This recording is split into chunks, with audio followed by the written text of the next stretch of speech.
bersama masih diberi kesempatan oleh Allah Subhanahu wa taala dan masih diberi kesehatan sehingga kita bisa melaksanakan segala bentuk aktivitas di bulan suci Ramadan seperti melaksanakan ibadah puasa, kemudian tarawih, membaca Al-Qur'an dan sebagainya.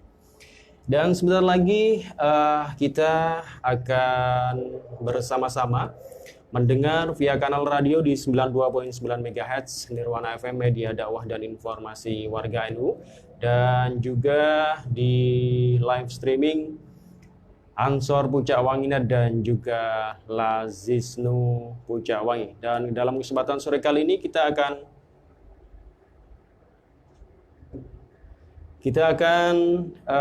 kehadiran tamu istimewa yang nanti akan membahas tema kita, tantangan pendidikan di tengah pandemi COVID-19.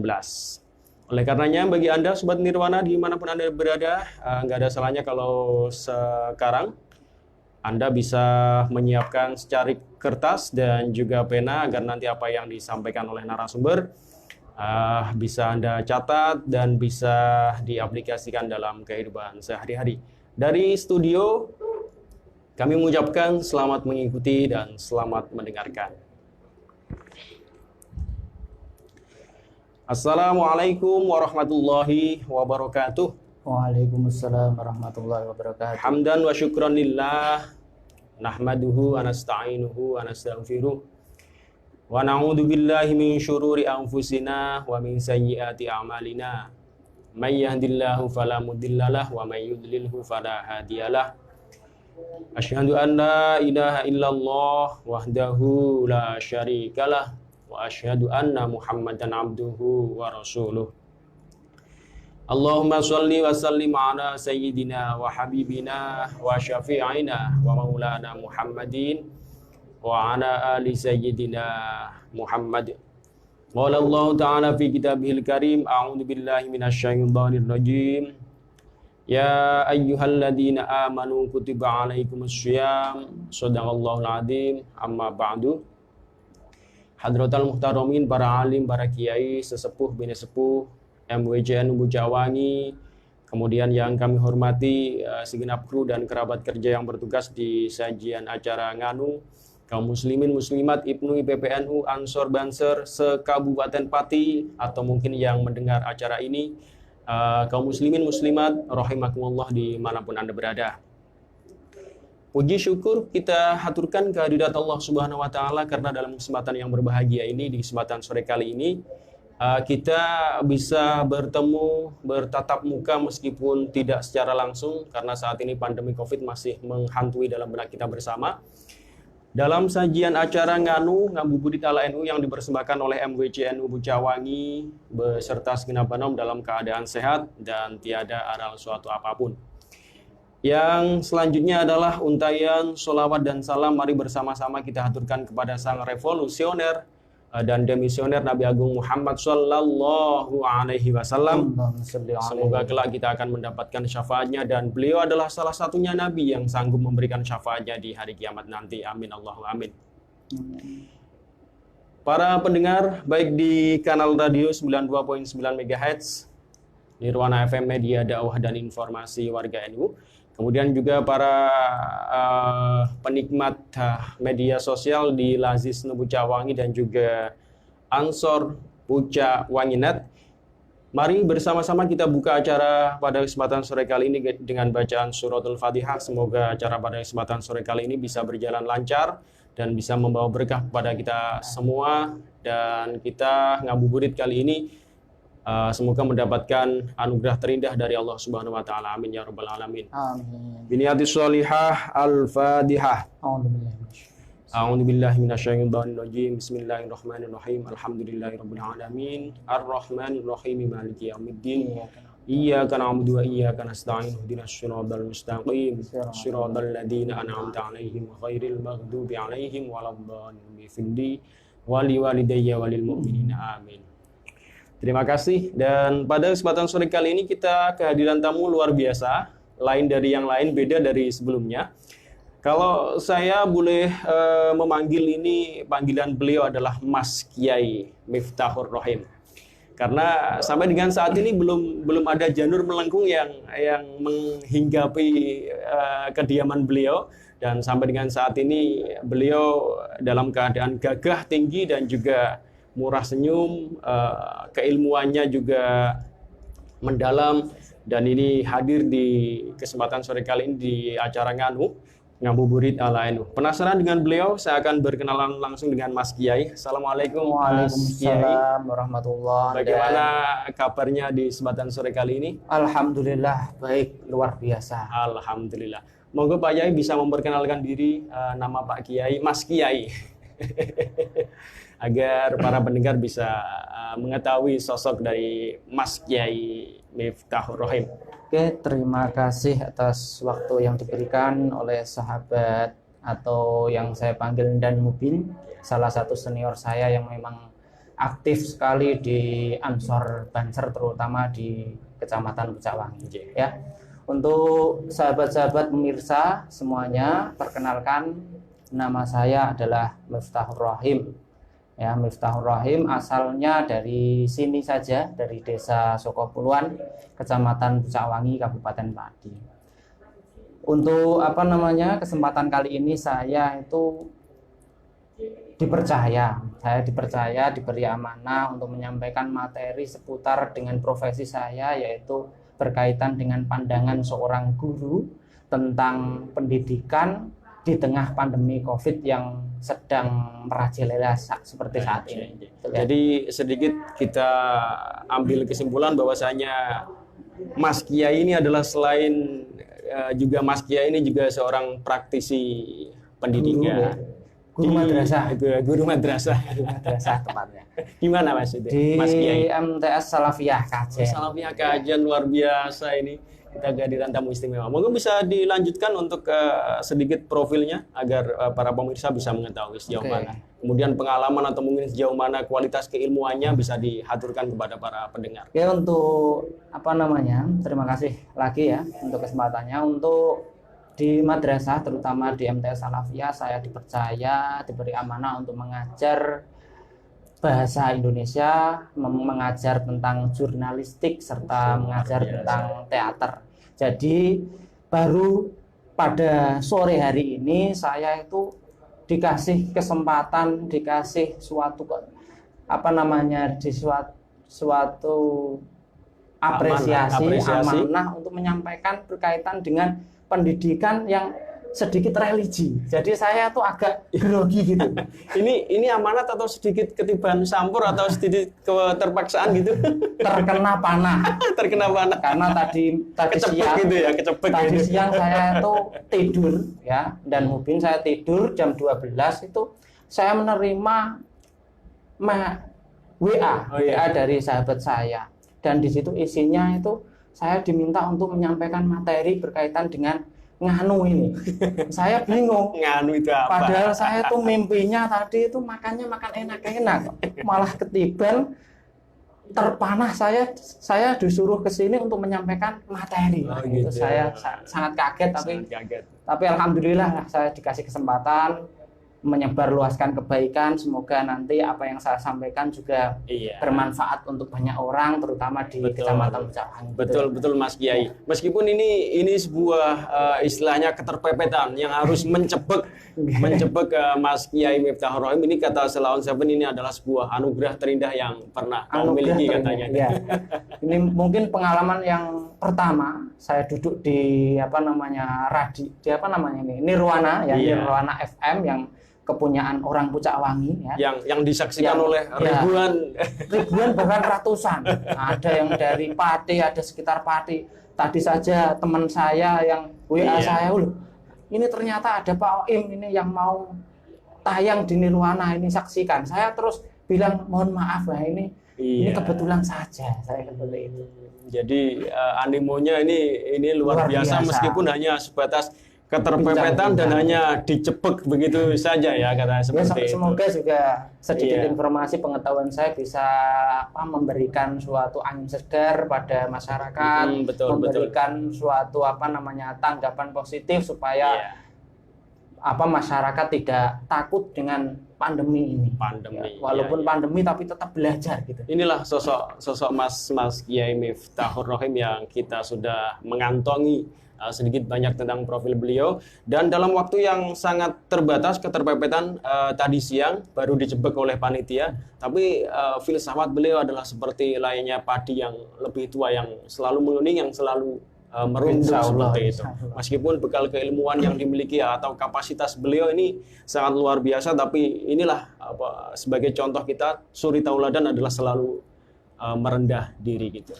Baik para pendengar di 92.9 MHz Nirwana FM Media Dakwah dan Informasi Warga NU.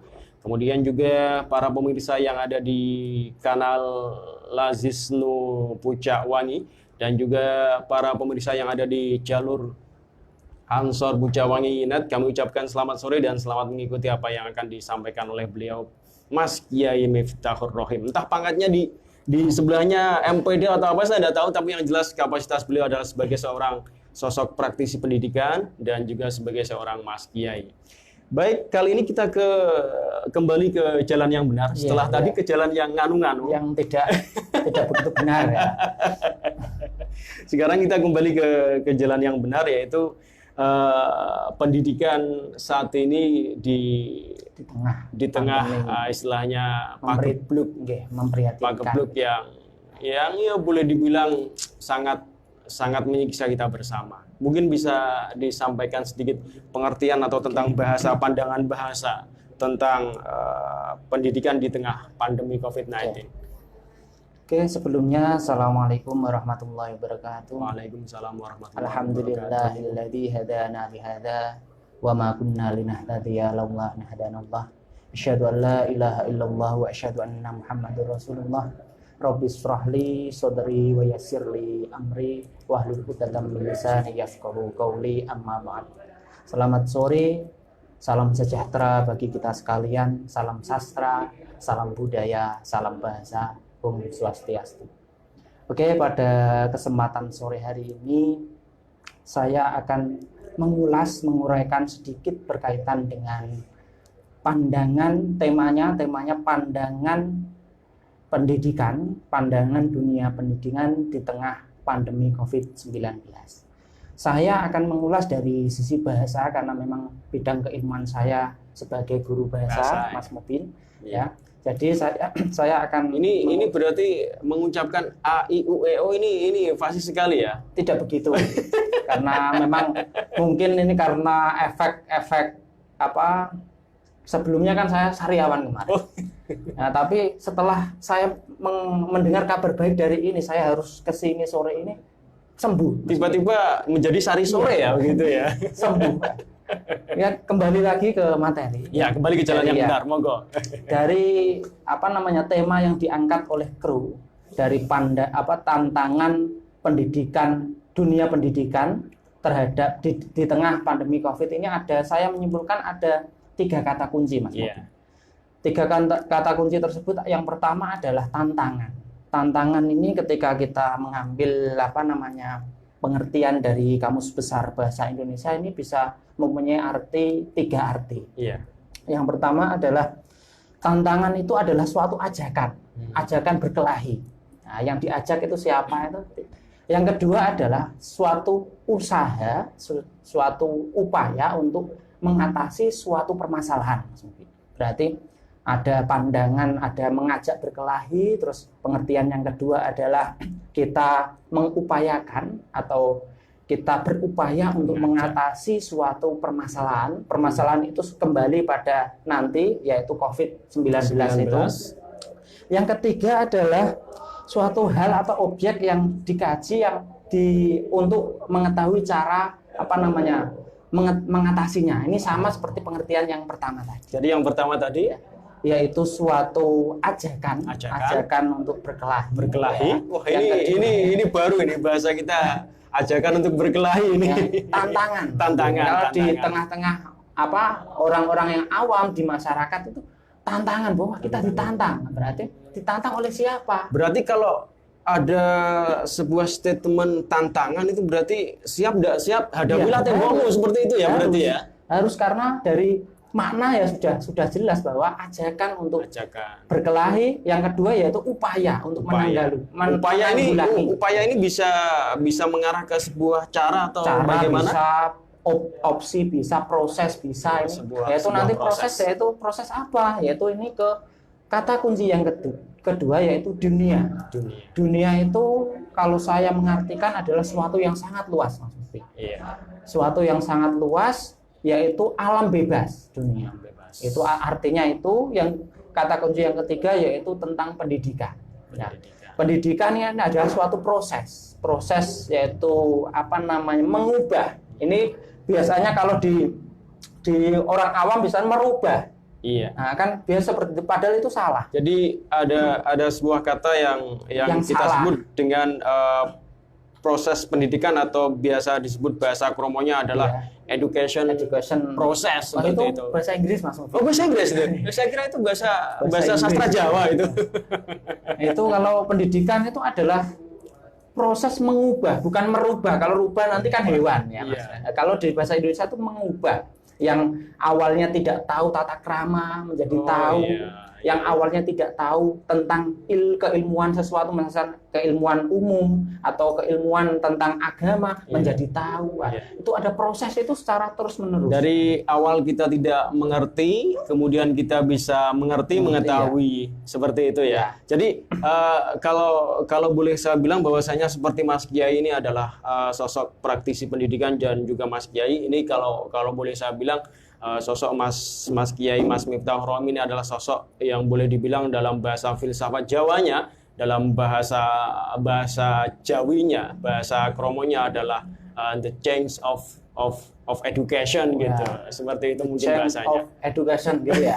Kalau salah nanti tolong dibenarkan ya. Ya, kalau saya itu merasa. Ini terkadang saya bahasanya nih gado-gado. Berarti gado-gado kadang saya suka mie ayam, kadang saya suka apa itu istilahnya. yang enak itu, saya suka. Baik, kembali ke jalan yang benar. Silakan dilanjutkan Mas Kiai. Oke, dari 3 kata kunci yang sudah saya sebutkan itu berarti salah satu usaha. Ikhtiar yang dilakukan oleh seseorang yang dalam hari ini adalah seorang pelaku pendidikan untuk menjalankan suatu proses pembelajaran di tengah kesulitan ini. Nah, kalau saya sendiri ketika mendengar kata tantangan itu bahagia. Ya. Mengapa kok bahagia? Karena kita tahu ketika saya SD itu saya mendengar kata tantangan, cobaan itu kata guru ngaji saya, kalau kamu mau dicoba, kalau tidak mau, pasti kamu akan diangkat derajatnya oleh Allah. Nah, gitu.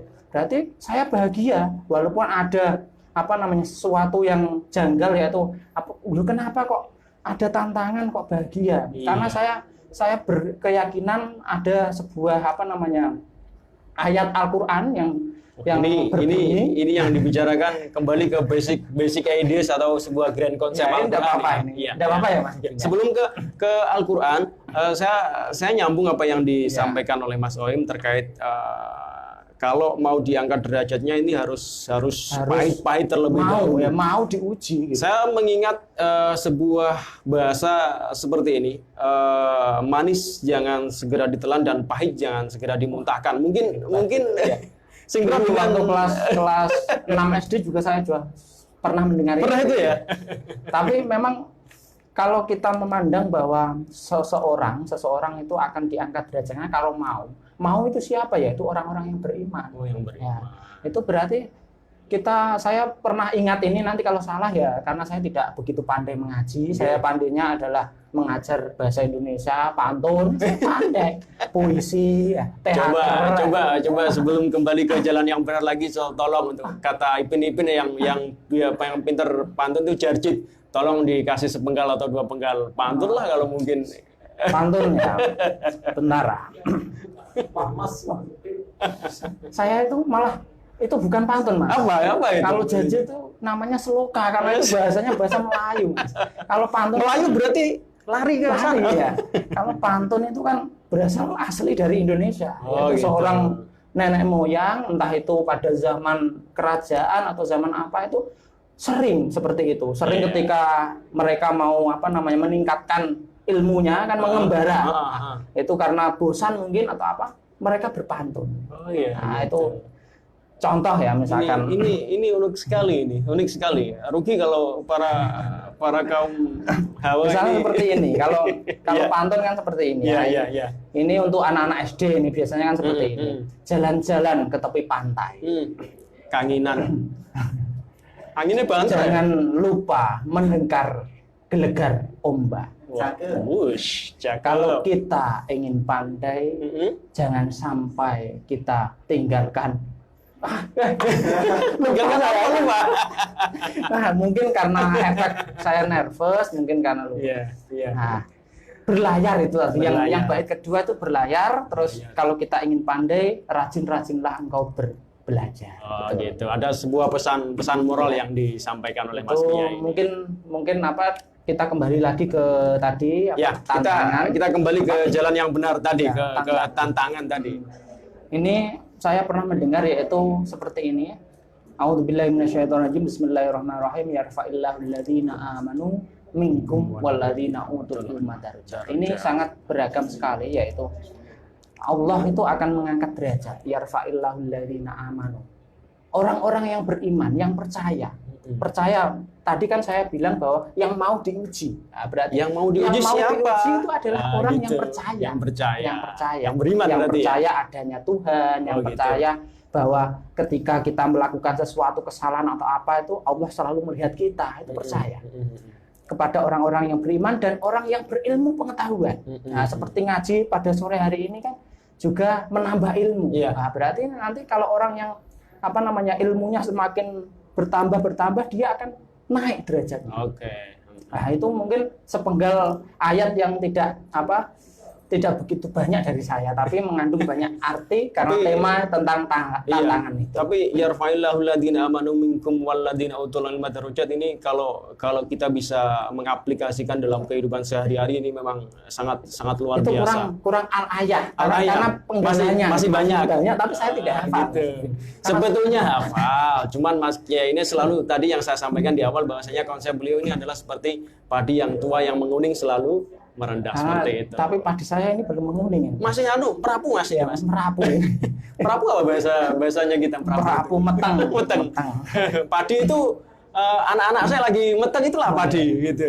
Baik, kita kembali ke jalan yang benar, Mas Sohim tadi yang disampaikan bahwasanya ada 3 terkait pandangan apa tentang tantangan dunia pendidikan di tengah pandemi COVID-19. Ya, tantangan berarti suatu upaya.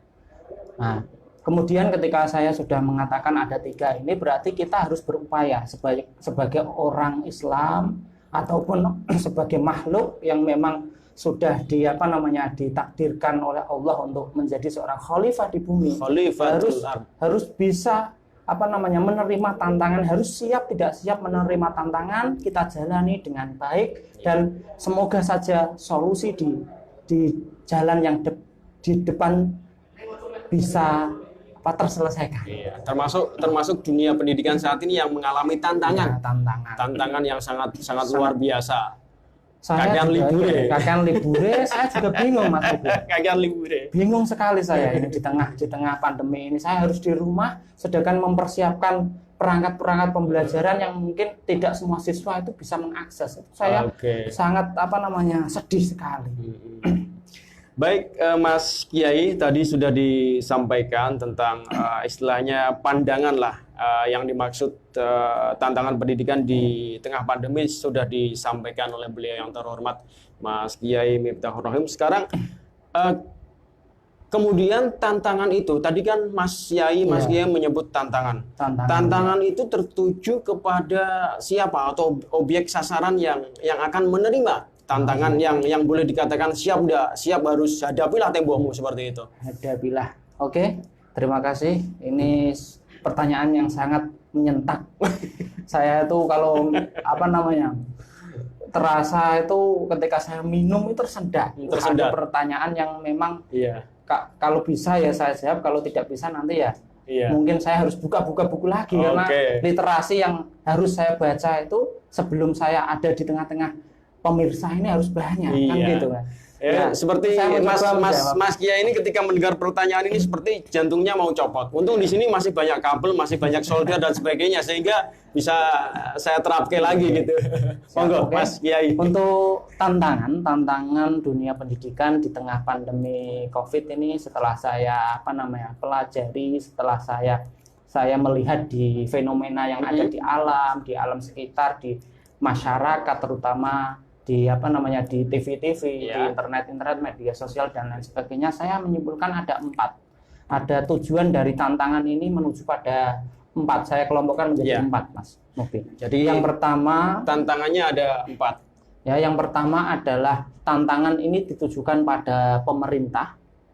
Ya, ini secara pasti ini pemerintah. Yang kedua, tantangan itu saya kira ditujukan pada madrasah atau sekolah sebagai pelaku pendidikan. Yang ketiga, tantangan itu ditujukan kepada guru terutama sebagai memang penyedia transfer ilmu kepada siswa. Yang keempat, yang terakhir ini saya gabung sengaja karena ini objeknya sama, yaitu orang tua dan siswa. Orang tua dan siswa. Karena memang di tengah pandemi ini kan siswa itu di rumah. Jadi ini yang yang mempunyai hubungan lebih dekat pasti orang tua. Iya. Ada 4 itu, Mas. Karena waktu yang paling banyak dihabiskan adalah waktu Iya, di di rumah rumah. berkumpul bersama dengan keluarga. Karena mau keluar juga tidak boleh kan. Iya, Nah, iya. makanya Stay at home, stay at harus home. orang tua harus mengawasi secara maksimal supaya pembelajaran yang diberikan itu maksimal. Kan, Iya. gitu. Ini sekedar informasi untuk Mas Kiai bahwasanya saat ini sudah masuk pertanyaan. Namun karena saking banyaknya pertanyaan dan kami harus memfilter satu persatu, tidak mungkin semua pertanyaan nanti akan kami jawab. Nanti di akhir sesi akan ada waktu sedikit untuk kita saling bertanya. Namun sebelumnya kami mohon maaf untuk para pemirsa sekalian, baik yang ada di channel Lazisnu maupun di channel Ansor Pujawanginat.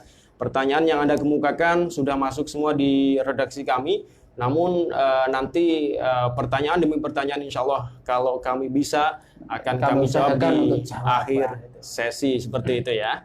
Oke, terima kasih atas segala bentuk partisipasi dan kebersamaan Anda memperhatikan kami di setiap saat dan di setiap waktu di sajian acara Ngabuburit ala NU. Baik, kita kembali ke jalan yang benar lagi ke Mas Kiai terkait siapa saja atau objek sasaran terkait apa yang disampaikan tadi, tantangan gitu. Oke. Ini ada 4 tadi yang akan saya uraikan satu persatu. Yang pertama yaitu untuk pemerintah. Ya, kalau dalam hal ini yaitu pemerintah, Kementerian Pendidikan dan Kebudayaan RI kan gitu ya, Mas. Karena ini berkaitan dengan pendidikan. Ini harus siap. Kalau ada seperti ini harus siap. Kenapa kok harus siap? Karena sebagai pemangku kebijakan itu harus mengalihkan dari awalnya itu kebijakannya yaitu yang namanya belajar itu bertatap muka secara langsung, secara langsung guru dan siswa itu ada interaksi sosial. Di sini malah ada kebijakan yaitu harus belajar di rumah. Nah, ini kan ini yang paling awal memberikan kebijakan ini kan pemerintah. Nah, jadi dengan segala konsekuensinya, dengan segala kajian-kajian yang ada, pemerintah ini yang garda terdepan bertanggung jawab sebagai sesuatu badan yang yang mengurusi masalah kebijakan yang akan disampaikan pada masyarakat luas. Termasuk tanggung jawab pemerintah adalah mengatur waktu pendidikan, artinya waktu libur dan sebagainya. Kemarin ada yang tanya kenapa waktunya harus mundur lagi sampai setelah selesai Ramadan dan sebagainya. Mereka juga mengkaji dari data kira-kira ini meningkat atau menurun, ini dikaji, terus setelah dikaji kan mereka harus menyimpulkan bagaimana ini dengan pembelajaran. Dan di Ramadan ini juga ada kebijakan, salah satu kebijakan yaitu syiar Ramadan yang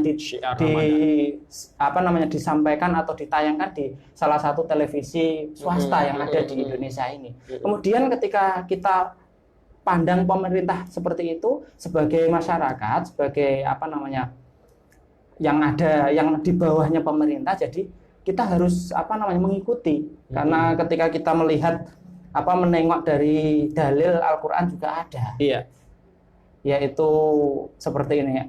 Ya ayyuhalladzina amanu atiullaha wa atiur rasul wa ulil amri minkum. Ya, yang terakhir kan ulil amri minkum. Berarti termasuk pemerintah yang apa namanya menelurkan sebuah kebijakan yang Iya. yang ada baik ada buruknya, kita harus menerima Iya. dengan segala konsekuensinya. Saya belum jelas yang dimaksud government, pemerintah di sini. Mungkin bisa dijelaskan pemerintah itu siapa aja? Ya, pemerintah Atau terutama- mungkin bisa seperti inilah dipilah. Ini yang dinas keagamaan, ini yang sosial dan sebagainya, mungkin bisa dijelaskan arti dari government atau pemerintah itu yang bertanggung jawab atas yang pendidikan selama paling ini. bertanggung jawab, kalau menurut saya juga apa namanya yang paling bertanggung, yang pertama adalah apa dinas pendidikan Dinas dan pendidikan, kebudayaan dinas pendidikan. selaku apa namanya suatu tonggak atau pionir yang paling utama, yang paling depan di garda pendidikan yang ada di Indonesia. Kemudian ada juga dinas apa keagamaan, Kementerian Keagamaan, Agama Kemenak yang mungkin. yang membawai apa nama madrasah-madrasah yang ada di Iya. Indonesia. Kemudian juga mereka juga harus apa namanya melaksanakan koordinasi dengan presiden. Oh gitu. Bagaimana Garis ketika lurus ada ke nih, atas ya. dan bagaimana kalau kita menerapkan kebijakan seperti ini. Itu yang pertama. Terus yang kedua yaitu madrasah atau Madrasah, sekolah SMP, SMA itu kan setelah ada kebijakan dari pemerintah seperti itu harus apa namanya berjibaku. Harus bagaimana ini konsepnya seperti apa, ini kemasannya seperti apa, kok Iya. harus ada pembelajaran daring. Nah, Ini bingung. sesuai yang kami pantau atau kami lihat dari tim kru ini, Iya. melihat bahwasanya meskipun hari libur sekolah, tapi saya lihat itu di sekolah 1, 2, 3 itu ada yang ada jaga guru yang- Kemudian saya juga pernah melihat di sekeliling kita, Bapak Ibu guru kita itu meskipun dia di rumah, beliau di rumah, itu selalu berhadapan dengan perangkat pembelajaran. Iya, selalu itu. Selalu baik itu Karena kertas, memang, iya, laptop dan sebagainya. memang Katanya dituntut seperti itu. katanya saya tanya, "Pak, ngapain, Pak? Libur kok, Pak? Ini mempersiapkan Mas untuk besok." Bukan Katanya libur, Mas. bukan libur ya? Yaitu gitu. pembelajaran Oh, gitu. dialihkan di rumah. Oh, Ya, pembelajaran. Jangan sampai kita mengatakan bahwa mindset kita terhadap siswa. Soalnya kita mengatakan orang-orang mengatakan libur Nanti ini. kan malah di rumah enak-enak kan. Terus orang desa, orang petani seperti saya liburan. Nanti kalau apa namanya ada tugas nanti malah terbengkalai. Jadi Iya. kita katakan bahwa pembelajaran di rumah. Pembelajaran di Jangan rumah. sampai kita katakan libur nanti. Terus gini Mas Kiai, Repot. saya pengen tanya ke yang lebih spesifik Iya. tentang pembelajaran di rumah, stay at home. Ini yang saya lihat, saya kadang melihat bahwasanya di rumah-rumah, di sekeliling rumah itu ibu bapak selalu mendampingi putra putrinya dalam belajar, bahkan Iya. menerima tugas online dari para pendidiknya. ya, dari Tetapi sekolah. ada sebagian pantauan dari kru kami bahwasanya mereka melihat yang sering melakukan proses pembelajaran bukan dari anak itu sendiri, Iya. tetapi Orang orang tua itu sendiri, entah itu mereka mencoba untuk membantu anaknya, apakah mereka itu membantu untuk mengerjakan tugas anaknya. Oke, kalau menurut saya sebagai apa namanya salah satu yang memang terlibat di situ, hal-hal seperti itu memang wajar karena di tengah wabah yang serba sulit ini apa kita ikhtiar dari pihak Ikhtiar. guru, pihak madrasah itu ikhtiar kita husnudon saja. Iya. Kita sudah melaksanakan pembelajaran, beban kita, amanah kita sebagai pengajar, amanah kita sebagai lembaga pendidikan yang mengajarkan hal yang positif itu berjalan, yaitu dengan apa namanya, dengan daring tadi, Iya. entah itu lewat tugasnya lewat WhatsApp atau entah lewat website atau Iya. apa. Kalau saya juga pernah juga membuat vlog itu biar kekinian ya. Saya membuat Luar vlog, biasa, saya Mas Kiai ini. saya share, kemudian Iya. anak-anak saya suruh untuk melihat, sekali melihat saja, wah ini pembelajaran ini saya share lewat vlog biar variatif. Variatif. Ada WA, tugas WA, ada saya juga baru tahu bahwa ada Google Form. Nah, itu juga itu. karena efek dari wabah ini, manfaat saya tuh berarti guru saya sebagai guru, terus guru-guru yang lain juga lebih kekinian mungkin. Iya, berarti Oke. berarti ini memang benar teknologi saat ini memang Harus benar-benar melek. sangat dibutuhkan untuk sebagai wadah untuk membantu Oke. proses pendidikan. Untuk- Bahkan sebelum lanjut saya pengen tanya lagi untuk ini Mas Kiai. Saya pernah melihat dan saya juga pernah mendengar langsung bahwasanya ketika ibu-ibu itu mau mengerjakan tugas dari anak, ketika mau menerima itu, alah yo Pak, tugas Tugas angin meneh, ini." tugas meneh angin meneh. angel temenan, bahkan orang tua kadang nggak bisa untuk terus terang ini orang tua kadang nggak bisa mengerjakan. Masalah kuota sebenarnya itu kan memang tantangan. Iya, ya. iya. Oke, ini masuknya di apa namanya pembagian yang keempat, yaitu tentang orang tua dan siswa. Iya. Ya, ini saya bahas karena ditanya sama Dan Mubin, jadi saya bahas sebagai orang tua, sebagai orang yang memang benar-benar harus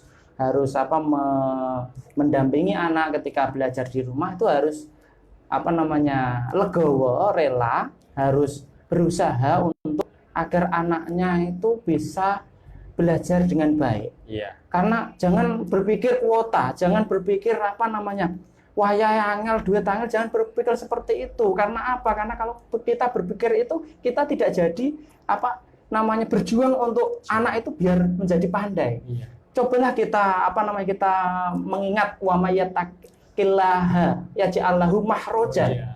Wa yarzuqhu min haitsu la yahtasib. Tidak dinyana-nyana. Nah, berarti kita harus memandang itu, enggak usah berpikiran kuota, enggak usah berpikiran apa, yang penting kita ikhtiarnya nyekolahke anak. Oh, gitu. Engko nek dalan rezeki kok ndi kan min haitsu la yahtasib. Insya Allah ada jalan menuju ke bukan ke rumah lagi, tapi ke madrasah gitu, ke perguruan itu tinggi gitu. Yang keempat tadi, yang ketiga ini yang guru. Ya, tadi kan pemerintah, termasuk dinas dan sebagainya, kemudian madrasah atau sekolah, terus loncat tadi orang tua dan siswa, karena ditanyakan Mas Bin. Sekarang guru ini.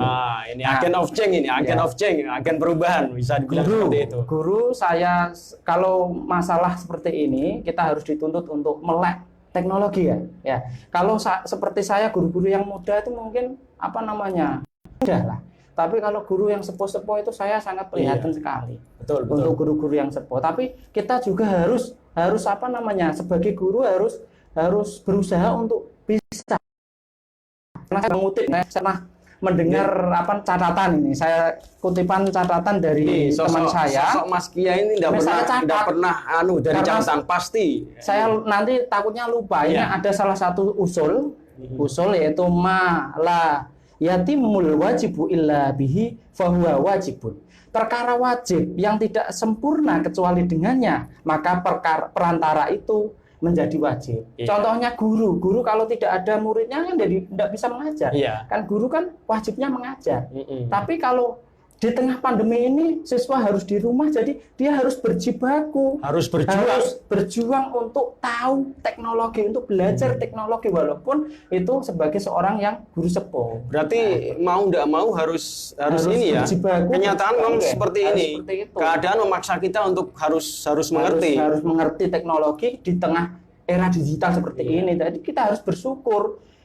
Adanya corona kita kenal dengan teknologi, guru-guru yang sepuh, guru-guru yang dikenalkan terhadap teknologi. Adanya corona yang yang awalnya siswa itu tidak menjaga kebersihan, pelajaran fikih diterapkan, cuci tangan, wudhu, seperti itulah.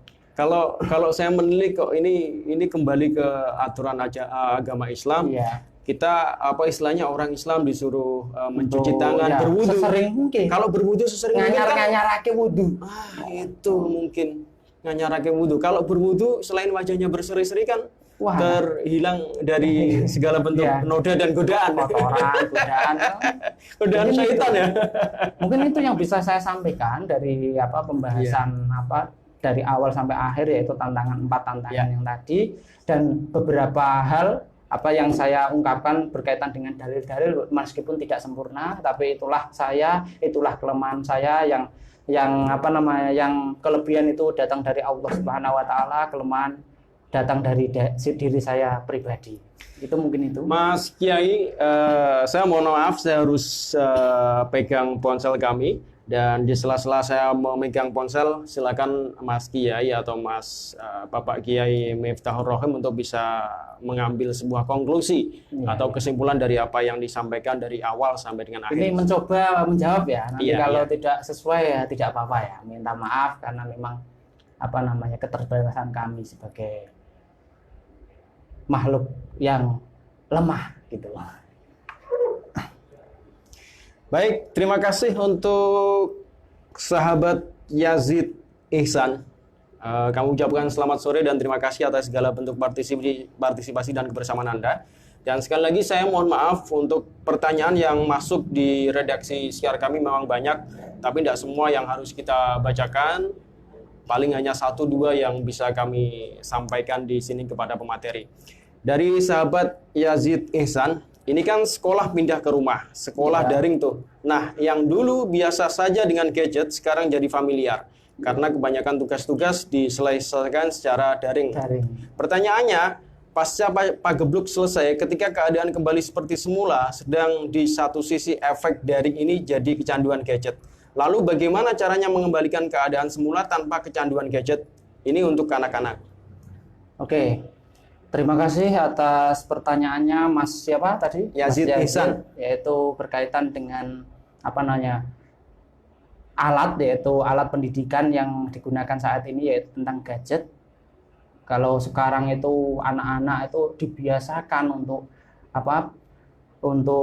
menggunakan gadget secara maksimal dengan menggunakan tugas-tugas dan lain sebagainya. Kalau besok kembali ke situasi normal atau kembali ke jalan yang benar, itu kira-kira cara mengembalikannya efek dari ketercanduan ini gimana? Ya, ini ada beberapa pandangan, yaitu yang pertama adalah tentang kerjasama antara orang tua dan madrasah atau sekolah. Yang pertama yaitu biasanya sekolah kalau boleh saya bilang kerjasama antar stakeholder pendidikan. Ya, stakeholder pendidikan, yaitu ketika kita kembali ke jalan yang benar, yaitu kita batasilah dengan aturan-aturan yang memang memberatkan. Misalnya jangan sampai ketika di sekolahan kita itu melakukan atau mengenakan ponsel secara berlebihan. Karena apa? Karena kita sudah kembali ke normal. Sistem pendidikannya sudah kembali tatap muka lagi. Yang lebih menarik adalah pancaran pengetahuan dari guru, bukan pancaran dari internet itu sendiri. Nur dari Al-Ustadz atau seorang guru yang ada di depan, bukan yang ada di layar gadget gitu. Ke karumahannya mungkin bisa dibilang seperti itu. Makanya sebagai guru seperti saya ini harus pandai-pandai. Besok kalau sudah kembali ke normal, kita harus pandai-pandai melaksanakan suatu variasi pembelajaran supaya anak-anak itu nanti tidak boring, tidak kecanduan lagi atau mungkin nanti melaksanakan motivasi atau bahaya, misalkan menyampaikan bahaya penggunaan gadget atau gimana.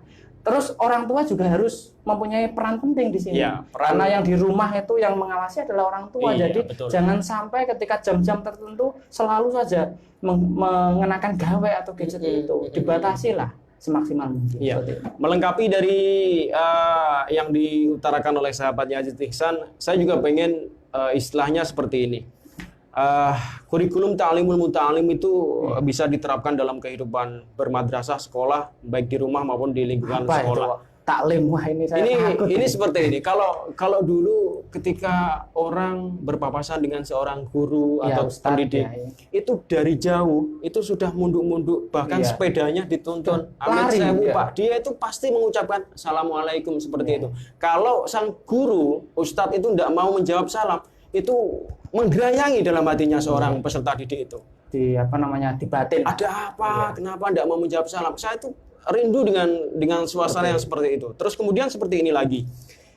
Di dunia pondok pesantren, ketika ada seorang murid melihat gurunya, bahkan melihat sandalnya gurunya saja, itu sudah gemetar. Langsung ditata. Iya, sudah gemetar. Langsung ditata, pengen karomah dari manfaat dari itu. Hormat terhadap guru. Iya, rasa pengabdian, rasa hormat. Sekarang makanya saya pengen lagi masih beberapa ada ya, masih beberapa ada ya. Saja, maksud saya seperti ini, selain potensi intelektual kita itu memang bagus, tapi di sisi lain adalah potensi akhlakul karimah ini tetap menjadi istilahnya pedoman utama gitu. Terima kasih untuk sahabat Yazid Ihsan. Terima kasih Mas Yazid. Nanti kalau ada yang kurang bisa japri saya, nomornya di bawah ini. Kemudian satu lagi, ini dari Banser Kabupaten Pati. Sebagai calon bapak, admin mohon pencerahan kepada panelis maupun narasumber. Situasi Kalau yang Bapak- seperti ini, pendidikan sesuai arahan pemerintah melalui Mendikbud, siswa diarahkan belajar daring. Seberapa efektifkah daring seperti demikian? Suwun Kang Admin. Oke. Banser Kabupaten Pati, efektif, terima ya? kasih. Monggo Mas Kiai. Oke, terima kasih. Semoga Banser Kabupaten Pati yang tengah menunggu calon buah hatinya, semoga diberikan kelancaran. Tapi ini tidak mau sebutkan merek, ini tidak mau diberikan ini. putra yang solih dan solihah. Ya langsung saja, seberapa efektifkah? Kalau menurut saya juga di tengah semua yang serba sulit ini sangat efektif dibanding kita langsung bertemu langsung tanpa menggunakan protokol kesehatan. Oh gitu. Nah, kita nanti malah istilahnya kita akan membahayakan siswa. Kalau tetap kita laksanakan, kita akan membahayakan. Mudorotnya sama manfaatnya jauh lebih banyak mudorotnya. Ini harus ada ini ya, timbangan ya. Nah, Timbangan manfaat dan madorot ini ya. karena berarti memang ini di Indonesia sedang marak-maraknya, sedang naik daun, karena viralnya sudah berapa persen lah itu, hampir 80%. Iya. Kita harus, kalau kita sebagai manusia yang normal, kita lebih baik menghindari daripada kita harus berpapasan langsung. Kita menilik dari kemarin yang disampaikan sahabat Kiai Ashadi bahwasanya ketika kita mendengar di suatu daerah ada wabah, kita jangan sampai untuk mendekati daerah tersebut, jangan sampai masuk, tadkhulu, jangan sampai kita masuk. Tapi kalau kita berada di dalam tempat yang ada wabahnya itu jangan sampai kita keluar, karena nanti akan membahayakan orang lain. Kita berpikir untuk orang lain, jangan diri sendiri, jangan egois, Mas. Ya, seperti itu. Untuk pendidikan juga kita harus kembali ke ke esensi pendidikan itu sendiri. Esensi. Ya. Pendidikan itu yang butuh adalah siswanya itu harus membutuhkan pembelajaran, bukan pembelajaran yang butuh. Ketika ada kesadaran seperti itu dari siswa, walaupun nanti kita sudah kembali ke jalan yang benar, yang normal, kita akan menjalani pendidikan, pembelajaran itu dengan baik, tidak bergantung pada gadget atau gawai yang sudah diberlakukannya. Kita kembali. Terima kasih ya untuk Mas tadi yang sudah bertanya. Semoga calon Bapak tadi ya. Hatinya semoga solihah. Kemudian seperti ini Mas Kiai. Kalau dulu saya ingat kurikulum yang namanya cara belajar siswa aktif atau yang disebut dengan kurikulum CBSA. Kemudian ganti lagi, seingat saya itu ada kurikulum berbasis kompetensi, KPK waktu itu, sehingga muncul waktu itu sertifikasi guru marak waktu kurikulum berbasis kompetensi itu. Nah, sekarang di era sekarang ini muncul lagi yang namanya kurikulum 13 ini. Seperti ini. KTSP kurikulum tingkat satuan pendidikan. Kurikulum tingkat satuan pendidikan. Ini kita flashback ke kurikulum baru ke Kurtilas ini. Saya khawatirnya nanti ketika ganti kebijakan lagi, ketika menterinya ganti, apakah itu kurikulum akan berganti lagi sehingga kita yang menjadi sasaran semuanya. Apakah demikian? Kalau seperti itu kita seperti ini saja, kita berpikir yang ringan saja. Kalau misalkan ganti seperti itu lagi, kita dijalani saja. Nek kuat ya dijalani, nek ora kuat karena puasa kita tinggal nyuci saja sambil nyuci ya. Enggak usah ngopi karena puasa. Saya punya anggapan, saya punya cita-cita nanti ketika saya menjadi istilahnya Menteri Pendidikan. Ya, semoga saya akan memasukkan kurikulum ta'lim muta'alim di dalamnya. Itu luar biasa dan mubin. Di mana saya akan mengedepankan akhlakul karimah. Selain potensi intelektual adalah akhlakul karimah. Baik, masih ada satu pertanyaan. Sebetulnya masih banyak pertanyaan lagi. Ini satu yang terakhir, Mas. Kasihan kalau enggak dibaca. Sebetulnya masih banyak. Bagaimana dengan kondisi saudara kita atau adik-adik kita yang berada di daerah pedalaman yang tidak ada listrik apalagi internet? Ini dari sahabat Arif yang ada di Semarang. Jauh banget ini ya. Sahabat Arif yang ada di Semarang, terima kasih atas pertanyaannya. Saya sendiri ini ketika ada mendengar siswa-siswa yang ada di pedalaman itu terenyuh karena apa? Ketimpangan sosialnya sangat tinggi. Iya. Nah, oleh karena itu saya sebagai guru harus memberikan kebijakan-kebijakan yang sekiranya tidak memberatkan. Misalnya, ini di tempat saya, ini kan Ramadan ada ngaji posonan online. Nah, ini untuk wajibnya hanya mengikuti beberapa kali, satu kali wajib, satu kali. Nanti kalau sudah seperti itu, misalkan yang ada di pelosok misalkan tidak bisa, ini ada wali kelas mengkoordinir untuk gitu. mengganti pembelajaran yang lain, misalkan menyalin kitab atau misalkan mapel-mapel yang misalnya bahasa Indonesia. Nanti kalau di sana kan tidak ada, nanti ketika masuk kita ganti dengan tugas-tugas yang sifatnya ini yang saya omongkan bukan mengada-ada tapi real keberadaannya bagi saudara kita yang berada di pedalaman. Memang real, Mas Mubin, karena kemarin juga ada beberapa yang masukan dari saya, ada juga yang tidak punya HP dan lain sebagainya. Saya memberikan kebijakan boleh pinjam saudaranya yang punya. Setelah pembelajaran itu selesai, misalkan jam 8 sampai 9 dikembalikan. Nah, berarti setiap ada pembelajaran pinjam. Kalau misalkan pedalaman karena jaringan internet tidak ada, bisa dengan tugas yang lain atau kita ganti dengan sesuatu yang tidak memberatkan yang tetap pada ranah pembelajaran. Gitu.